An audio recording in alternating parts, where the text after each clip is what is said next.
तेरी आंखों की दरिया का उतरना भी जरूरी था, मोहब्बत भी जरूरी थी, बिछड़ना भी जरूरी था। जी हाँ दोस्तों, ये पंक्तियां कहीं सुनी थी हमने और बड़ा प्यारा सा ये गीत है, आप सबने भी सुना होगा। बहुत ही ज्यादा प्रेरक है और इससे बहुत बड़ा संदेश मिलता है। वाकई आपके जीवन में हर तरह के अनुभव होने चाहिए और ये बहुत जरूरी है कि आपको मोहब्बत अगर हुई है तो आपका दिल भी टूटना चाहिए, ताकि आप सॉरी दोस्तों, बहुत बहुत क्षमा चाहता हूँ। इंटरनेट का ये कनेक्शन कई बार बेवफाई कर देता है, वही बेवफाई जो बिछड़ना भी जरूरी था के दौरान कहा गया है। तो मैं आप लोगों से कह रहा था कि ये अनुभव होना चाहिए। अगर आप मोहब्बत किए हैं तो आपका दिल भी टूटना चाहिए, जिससे कि आपको पता चल सके कि वाकई दिल टूटने का दर्द क्या होता है। आप लोगों को बता दें कि कांग्रेस का कुछ ऐसी ही स्थिति हुई है देश में, एक छत्र राज करने का वर्षों वर्ष तक, जो हमेशा से कई लोग कहते रहते हैं कि 70 सालों में क्या विकास हुआ, क्या विकास हुआ, क्या विकास हुआ। तो ऐसी बात नहीं है, मैं ऐसा नहीं कहूंगा। मैं इतना गैर जिम्मेदार और खुदगर्ज नहीं हूं कि भाई मेरा काम तो बनता, भाड़ में जाए जनता, या फिर अपना काम बन गया तो इल्जाम दे दो, किसी भी कुछ भी उलझुल इल्जाम, ऐसा नहीं कर सकते। कांग्रेस ने विगत जितने वर्षों तक भी कार्य किया या जितने वर्षों तक वो शासन सत्ता में रहे, बहुत सारी चीजें बदली हैं, बहुत बड़ा बदलाव आया। लेकिन इस शासन सत्ता के दरमियान एक बहुत बड़ी चूक हो गई। एक छत्र राज करने का जो प्रवृत्ति बन गई कांग्रेस के मन में, एक अलग तरह की, एक समझिए कि मतलब साइको टाइप की प्रवृत्ति हो गई उसके नेताओं की, बड़े ओहदेदारों की। वो लोग घमंडी हो गए। उन लोगों ने सोचा कि ये जनता हमको स्वीकार चुकी है और अब हम कभी खत्म नहीं होंगे, कभी नकार नहीं सकती है। लेकिन ये जनता है साहेब, ये आपकी तरह ही है। जिस तरह से आप दल बदलू हो सकते हैं नेताजी, वैसे ये जनता भी तो बदल सकती है।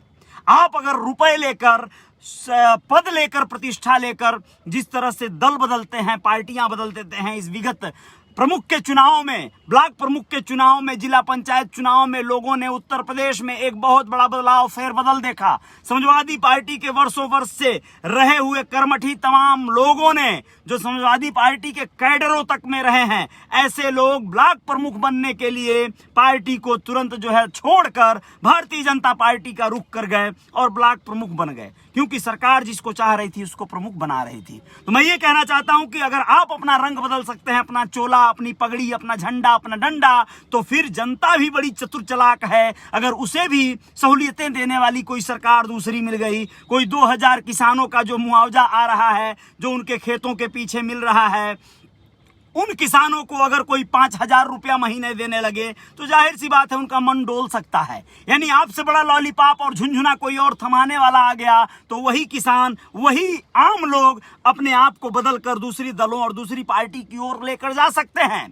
तो मैं ये कहना चाहता हूं कि जैसे आप बदल सकते हैं पद प्रतिष्ठा और धन दौलत के सामने, वैसे ही जनता भी बदल सकती है। जनता बहुत चालाक है और अपने आप में समझ रखती है, लेकिन दुर्भाग्य है कि उसे समझाने के लिए कई बार कई तरह का अलग अलग, जैसे वही हाल होता है जो हिटलर ने कभी लोकतंत्र के बारे में एक उदाहरण देने के लिए एक मीटिंग में एक बहुत बड़ा कॉन्सेप्ट क्लियर करके दिखाया।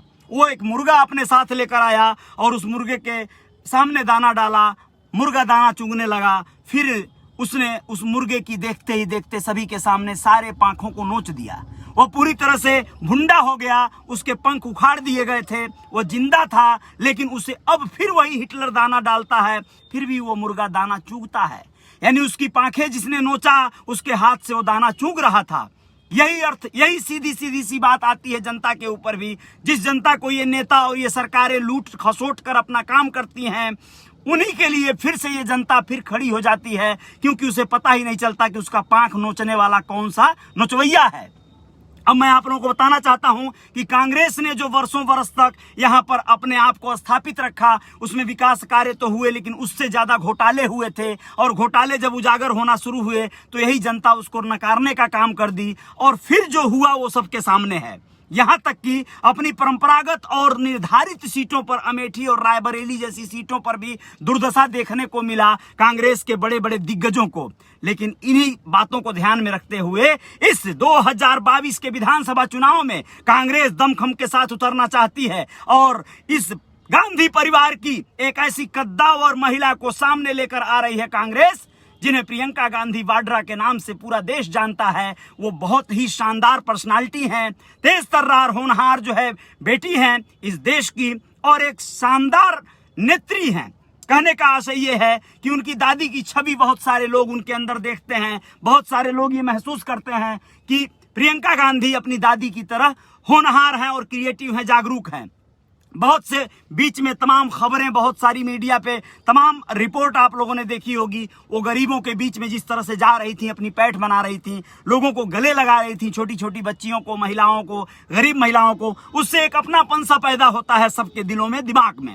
अब आप लोगों को बता दें कि ऐसे में जो कांग्रेस के वर्तमान में अध्यक्ष हैं, जो अजय कुमार लल्लू जी, उनका एक फार्मूला सभी के सामने आया है। उन्होंने कहा है कि भाई जिसको भी, प्रदेश अध्यक्ष हैं वो कांग्रेस के अजय कुमार लल्लू जी, उन्होंने कहा है कि जिसको भी अगले विधानसभा चुनाव में टिकट चाहिए, वो सभी लोग दिसंबर के पहले, 25 दिसंबर के पहले, क्रिसमस के पहले 11-11 हजार रुपया कम से कम पार्टी फंड में जमा करवा दें, जिससे कि उनके टिकट को देने के लिए उनका छटनी बियनी किया जा सके। ये भी बहुत शानदार तरीका है। 11 हजार सुन के ऐसा लग रहा है बड़ा छोटा पैकेज है, मैं भी भर दूं क्या?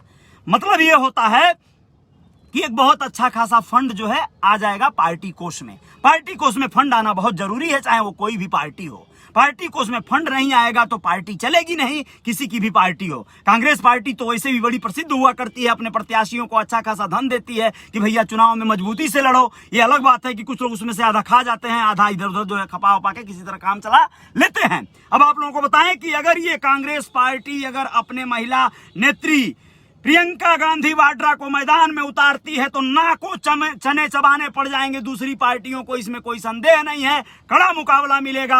अगर प्रियंका गांधी वाड्रा के नेतृत्व में कांग्रेस पार्टी चुनाव लड़ती है उत्तर प्रदेश में तो शानदार प्रदर्शन भी कर सकती है, इसमें कोई संदेह नहीं है। ये बहुत अच्छी बात है और होना भी चाहिए। आप लोगों को बता दें कि अमेठी में 18 चुनाव में 16 बार कांग्रेस की जीत हुई है दोस्तों। ये क्यों हुआ है आप लोग समझ सकते हैं। अमेठी में 17 लोकसभा और 2 उपचुनाव में कांग्रेस ने 16 बार जीत हासिल की है। सिर्फ 3 बार 1977, 1998 और 2019 में कांग्रेस को हार का सामना करना पड़ा है। आप लोगों को बता दें कि 1977 में इमरजेंसी के बाद हुए चुनाव में पहली बार कांग्रेस हारी थी। इसके बाद 1980 में संजय गांधी यहां से सांसद बने। संजय की मौत के बाद राजीव गांधी ने अमेठी की बागडोर संभाली थी और फिर 1999 में सोनिया गांधी ने चुनाव यहां से जीता था। इसके बाद 2004, 2009 और 2014 में राहुल गांधी यहीं से जीतकर आते रहे हैं, लेकिन 2019 में स्मृति ईरानी ने राहुल को यहां से हरा दिया। वैसे तो यूं कहें कि 2019 में पूरी तरह से सफाया ही हो गया था कांग्रेस का। बहुत सारी सीटों में बहुत सारे दिग्गज हार गए थे। आप लोगों को बताना बहुत जरूरी है कि ऐसा हाल जो रहा है वो उसके आगे बढ़िए। रायबरेली में अब तक सिर्फ 3 बार हारी है कांग्रेस। रायबरेली में 1952 में दोस्तों से लेकर 1952 से लेकर 2019 तक लोकसभा चुनाव में सिर्फ 3 बार कांग्रेस हारी है। 1977, 1988 और 1996 में इस सीट पर कांग्रेस को हार मिली थी। इस सीट से फिरोज गांधी, इंदिरा गांधी और शीला कौल, अरुण नेहरू और सतीश शर्मा चुनाव जीतकर लोकसभा पहुंचे थे। रहा है रायबरेली और अमेठी की सीटों पर, इन्हीं दोनों में से किसी एक सीट पर प्रियंका गांधी का उतरना हो सकता है और इसके द्वारा अमेठी और रायबरेली क्षेत्र की जनता के साथ कांग्रेस के संबंधों को मजबूत करने को वो जगह तलाशेंगी, जमीन तलाशेंगी। रायबरेली और अमेठी बरसों से गांधी परिवार का गढ़ रहा है और प्रियंका इस रिश्ते को कमजोर नहीं होने देना चाहती हैं।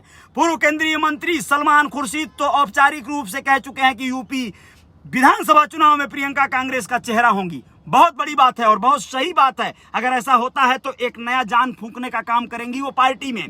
तो नेता हैं ये, राजनीति है ये, राजनीति होनी चाहिए बहुत तरीके से, बहुत सही तरीके से, और ऐसा होता है तो कोई दिक्कत की बात नहीं है।